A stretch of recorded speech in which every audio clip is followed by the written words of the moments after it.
There is a political row going on over the so-called Manchester airport brawl. The Conservatives are saying that the Home Secretary sided with the attacker. We can now say that. There are also some Labour MPs who made some rather disparaging comments about police activities. Again, watching the legal niceties. Mr Farage, do you have a view? Very much so. Last summer, it was a difficult summer. Southport, the Manchester incident. I don't think this case would even be in court if Richard Tice and I hadn't threatened to take a private prosecution. This is where two-tier comes from. This incident happens at Manchester Airport, and months and months and months and months go by. Southport happens, and a woman with a previously wonderful record within days is in court and gets 31 months in prison. So I'm pleased it's happening. Without going into the case at all, there are 2 police officers who were involved in that incident who are still under investigation by the IOPC, the Police Complaints Procedure. And no wonder the Conservatives and others are saying what they are, because it does appear that over all of this, that the Home Secretary effectively did take sides. And so that's a grave misstep by Vet Cooper. It is, and I think this was the beginning. As I say, if you put this together with what happened at Southport and the reactions to both and what was said by both, you can understand why two-tier care has really taken off. Thank you. Much to discuss. First up, Keith in Victoria. You're through to Nigel Farage. Go ahead, Keith. Morning. Good morning, Nick. Good morning, Nigel. Morning. Would reform recognise a Palestinian state? And if so, under what conditions on the ground and conditions in general be for that to happen? Nicely put. Nigel Farage. Yeah, Keith, hi. I suppose it'd be quite useful if the Palestinian state, run by Hamas, didn't want to obliterate Israel and kill all its people. You can't recognise a Palestinian state at this moment in time, whilst Hamas, a terrorist organisation dedicated in their own charter to wiping Israel off the face of the map, exists. So, no, it would be wrong. And I do wonder sometimes whether we've all forgotten what happened on October the 7th. And the fact that Hamas said afterwards they do it again and again and again. And none of this, of course, is to praise what Netanyahu's done and what is happening in Gaza. Long term, Keith, long term, if we had an Israeli and Palestinian state coexisting, respecting the rights of the others to exist, a sort of Abraham Accords, that stretched across the whole region, then fine. But to do it now is wrong. It rewards terrorism. And Starmer, well, of course, he said he wouldn't recognise Palestine, which is why, of course, he is, because he U-turns on everything, and because the left of British politics is screaming for him to do so. It is leadership from Starmer that lacks any sense, frankly, of morality. So how does the suffering stop, Mr Farage? Well, I don't think it does right now, but I do think... We allow them to continue to stop. No. I mean, look, the only people that can broker a peace are... it's America. America is the only country that can do this. America is Israel's closest ally in every sense. Now, I know there are, of course, a lot of other conflicts going on around the world, but it's only America that can do it. But I'm sorry, think back to Northern Ireland. Think back to, those of us of our age can remember decades of this. The only reason that we actually got a settlement in Northern Ireland, and that it's a much better place now than it was, is that both sides agreed, right, OK, we actually want a peace deal. And the point is that Hamas doesn't want a peace deal. It wants to keep going. Do you think Israel wants peace, Mr Farage? Well, ultimately, I mean, of course. I mean, as I say, we don't support what many of the Israeli actions, but the idea that Israel wants a genocide, I just don't buy that. I don't believe that for any moment. I think actually the boot's on the other foot. And lastly on this, some would say that Sakir has moved himself into a very tight corner, because if Israel were to recognise all the conditions or meet all the requirements, then presumably the British government would say, well, actually now we don't recognise a Palestinian state, which either you do or you don't. Well, you can't be a bit pregnant. Yeah, but of course some of those conditions are so subjective that you can decide whether they have or haven't met them. A ceasefire, of course, is clear. That's easy. I was just very struck that more demands were being made of Israel than were being made of this prospective new Palestinian state. All right. Keith, thank you. Natalie's in Sutton. Natalie, you're on the radio. Good morning. Hi, good morning, Nick. Good morning, Nigel. Good morning. A couple of quick questions about your relationship with Donald Trump. It was very well publicised how pally you guys were. Where's that relationship kind of stand now? There doesn't seem to be so much about it being said.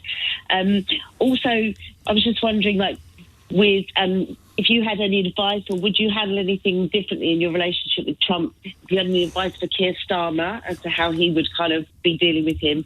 And just quickly, wondering if you were invited up to Scotland for a quick round. A catch up with Donald Trump. Natalie, thank you. Nigel Farage. Natalie, last year when Trump came to Scotland in May, he literally came to play golf.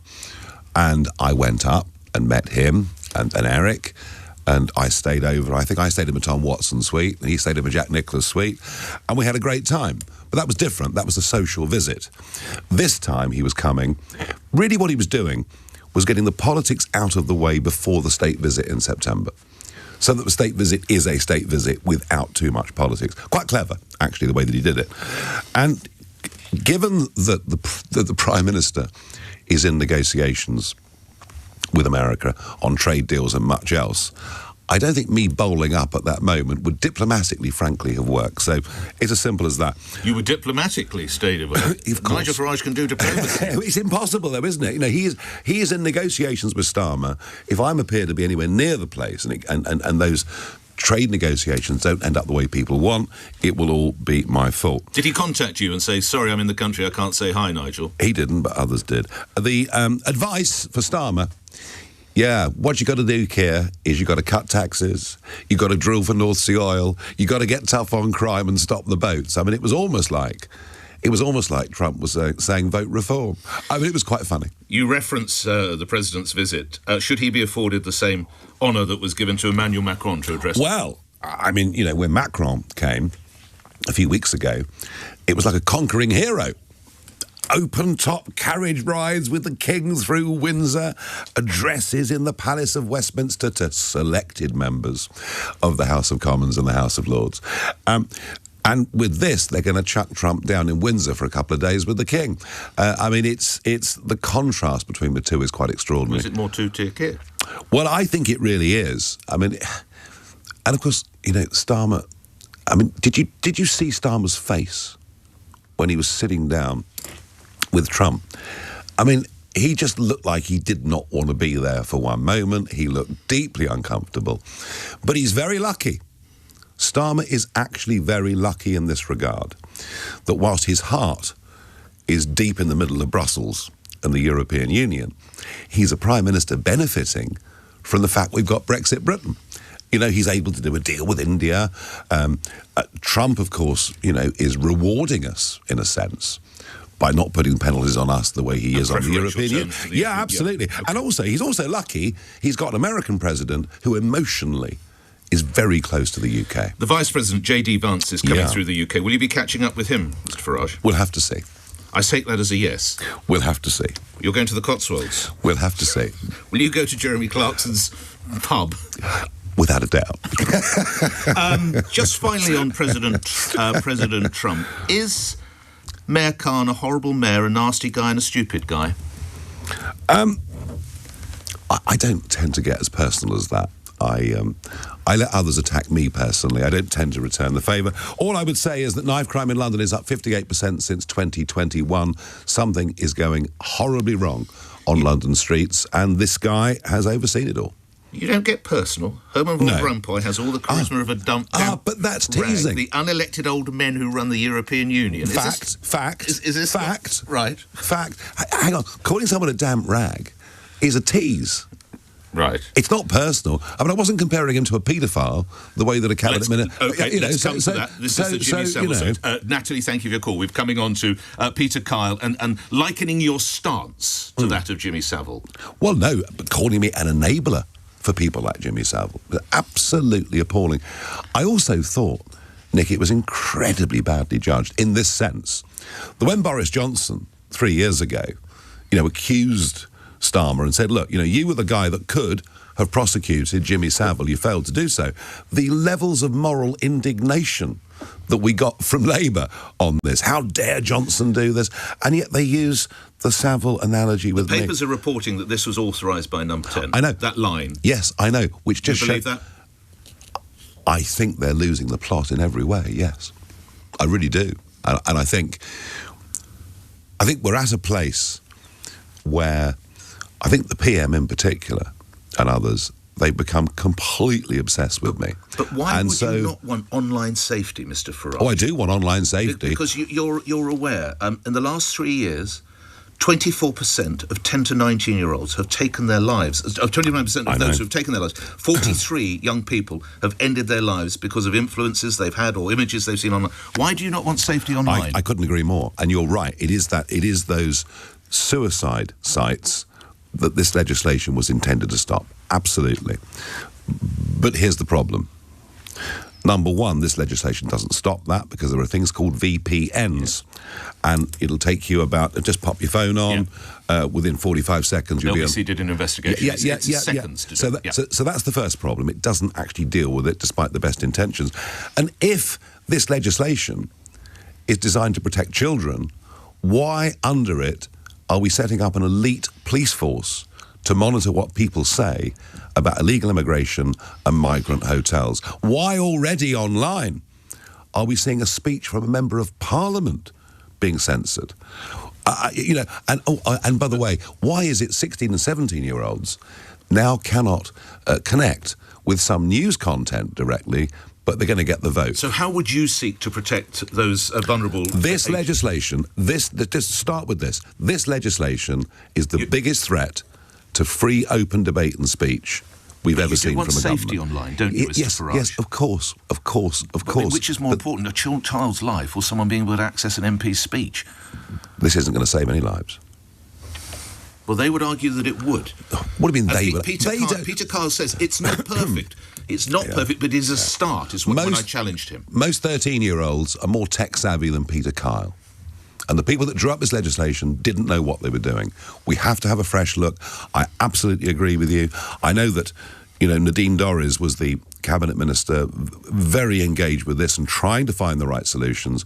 But I think if you asked her, she'd say it was designed to protect children, not to restrict what adults can say. One female politician I did ask about this was Transport Secretary Heidi Alexander. She told me yesterday...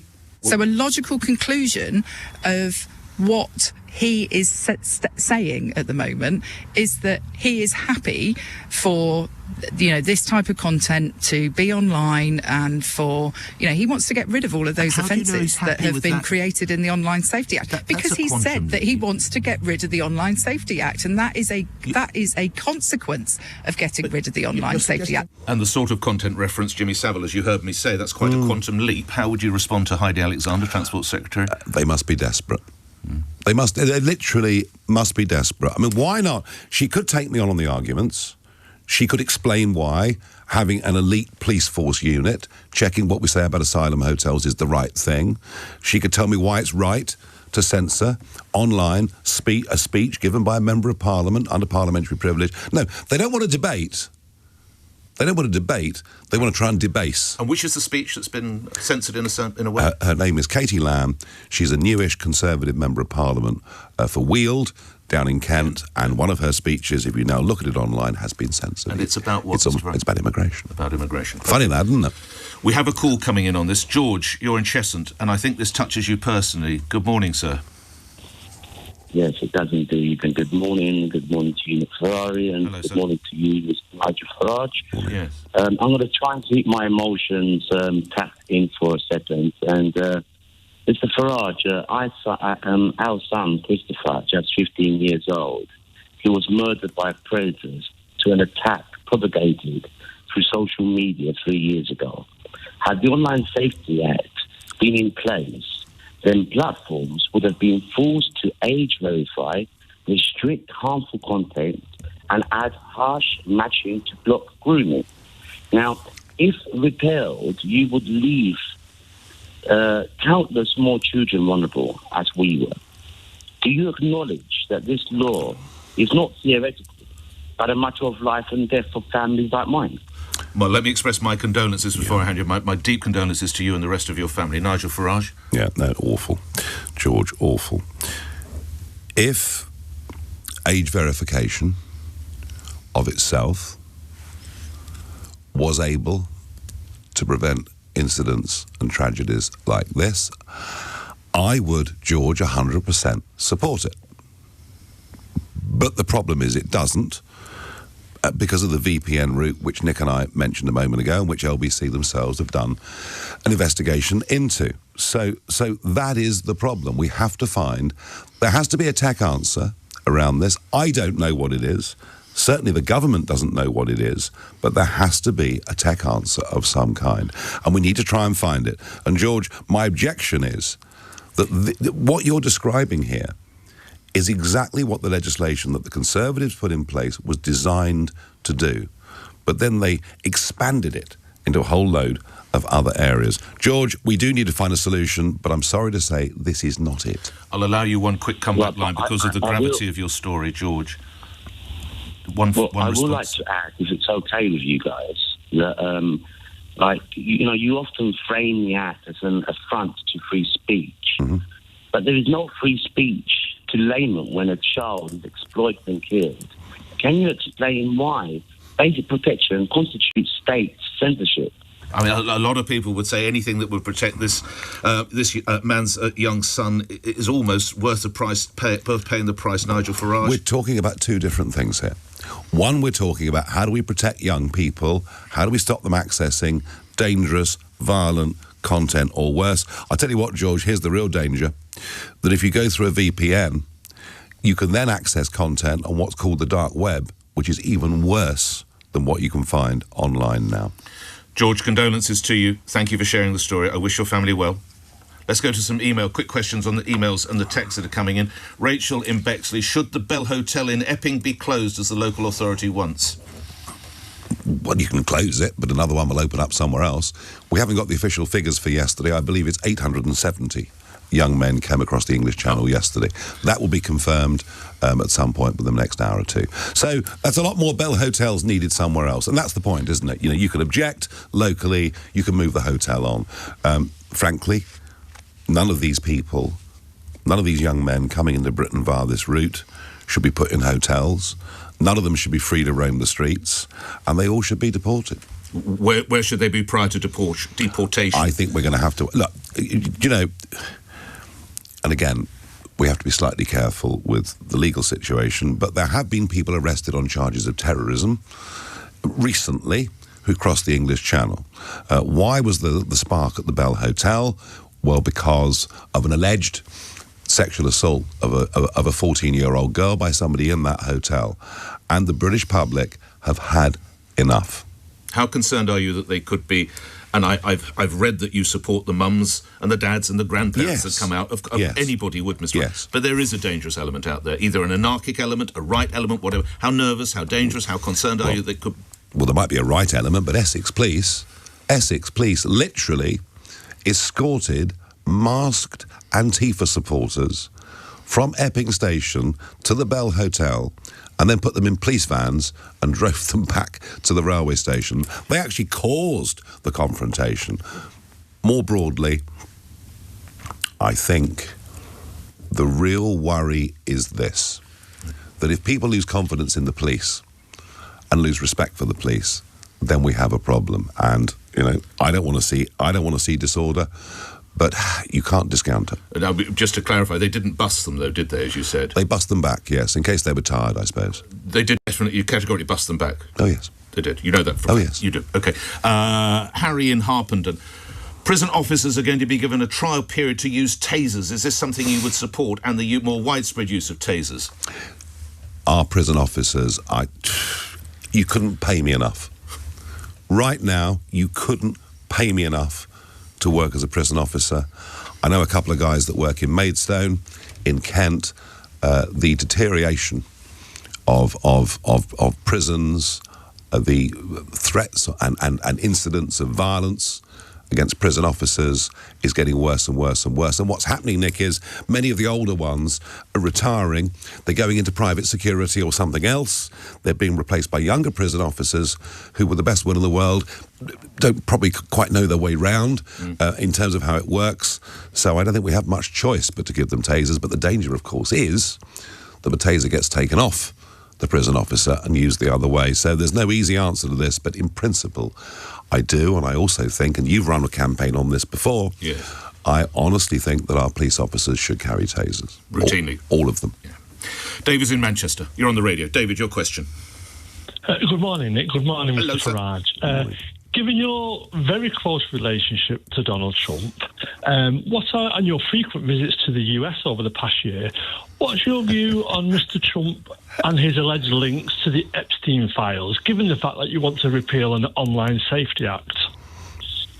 I'm not quite sure I see the linkage, but look, I've no idea. I don't know any more than you do, David. I mean, should all the Epstein files be released? Well, that's up to them in America, isn't it? What's your view? Well, I mean, I think they should. It's with Pam Bondi, his Attorney General. I mean, the fact that Trump knew Epstein is not a shock.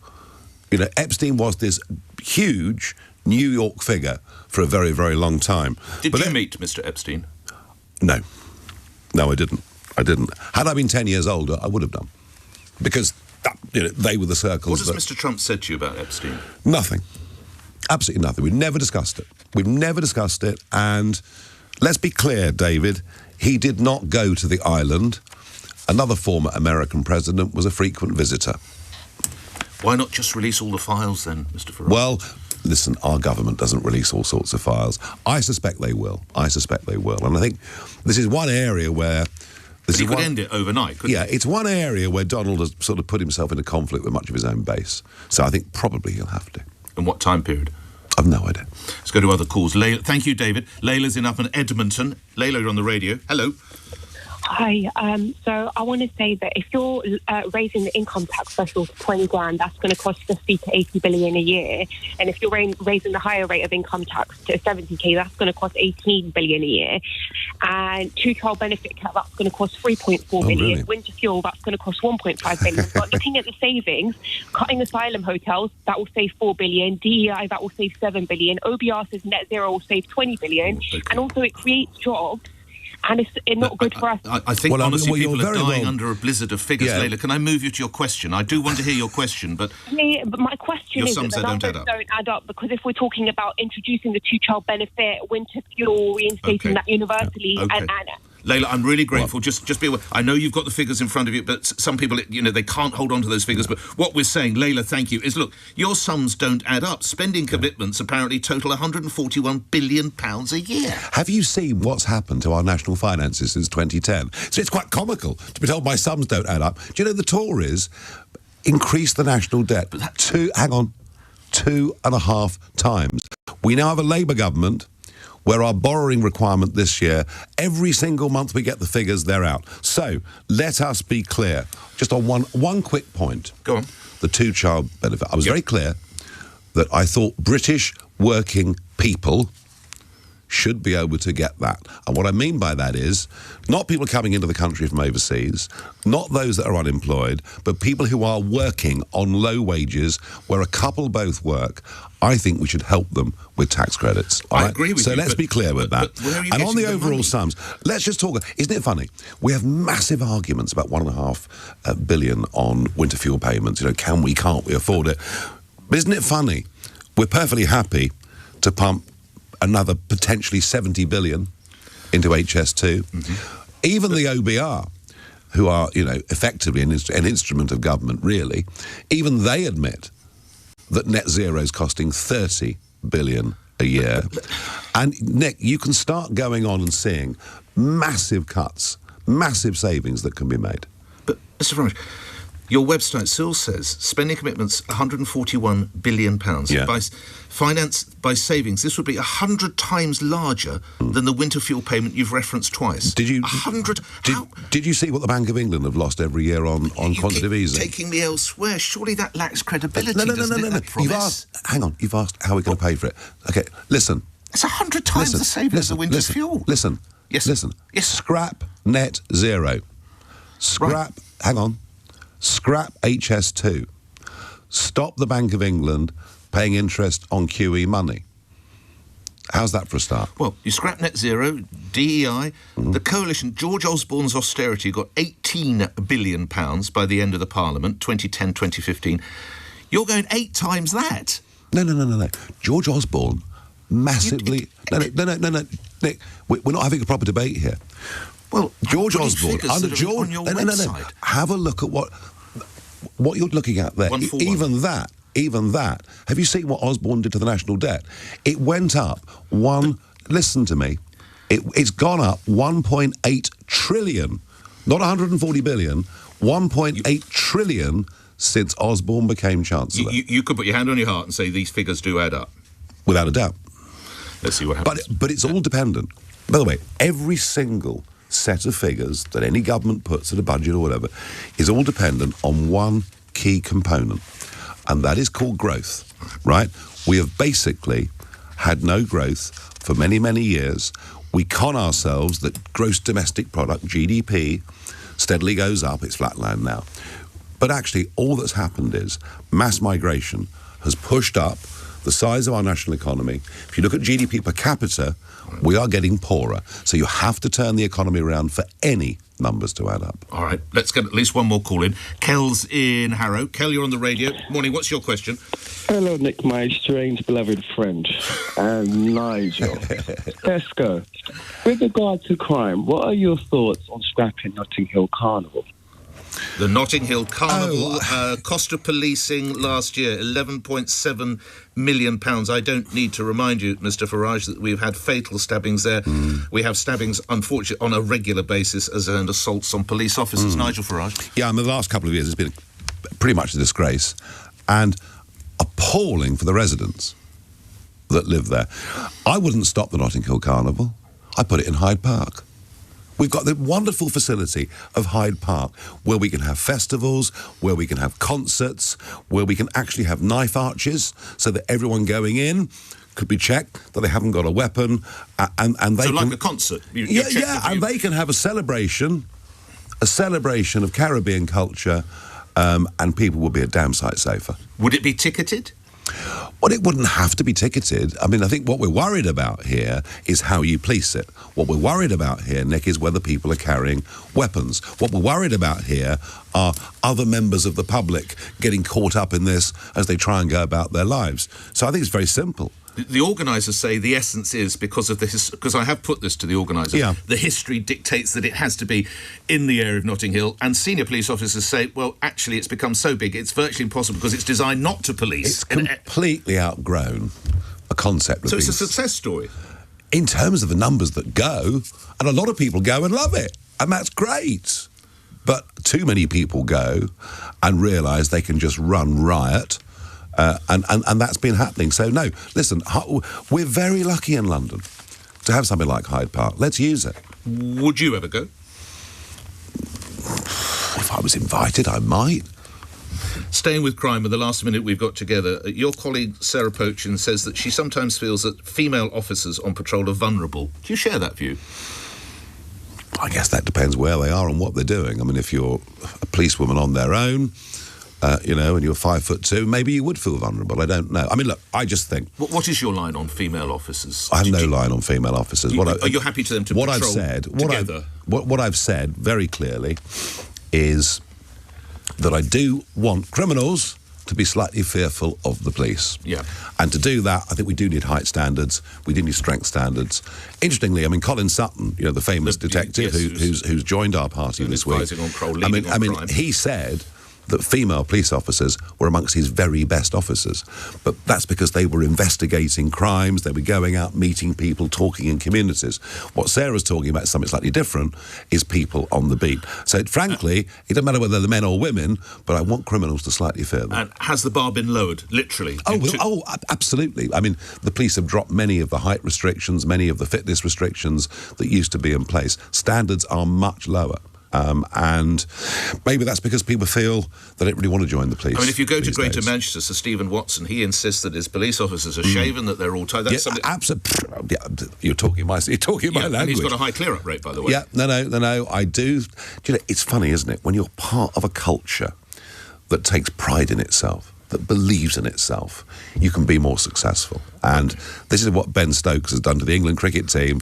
We've got the 5th test at the Oval today, and guess what? It's raining. Well, it might need to rain without Stokes and without Jofra. Final question. We had a conversation about your views, or the party views, on whether you should fear or whether you should respect a police officer. As a young man, Nigel Farage, can you recall your first experience with a police officer? Yeah, I mean, seeing a local police officer in our village. I mean, you wouldn't see that anymore, but there was a local cop, you know, wearing his police uniform. And we were kids, 6, 7, whatever. Were you a bit of a naughty? What's the naughtiest? I'm not going to ask you what's the naughtiest thing I you've ever really done. wouldn't go there if I were you. I would know. But were you fearful of the village bobby? Respectful, and I think you knew if you did something wrong. And did you have interaction with him at any time? Only playful, I'm pleased to say. But you know, we've sort of gone down this road of saying, oh, well, we don't need police on the beat. It doesn't make any difference. And it's okay to nick 200 quid worth of stuff from a shop and not get prosecuted. And, you know, we've allowed lots of little areas that would have been prosecuted before to just go, and we raised the level of what's acceptable in society. And now we have 57% of women in London say they're afraid to walk the streets, and that's not at night. Grateful for your time, Nigel.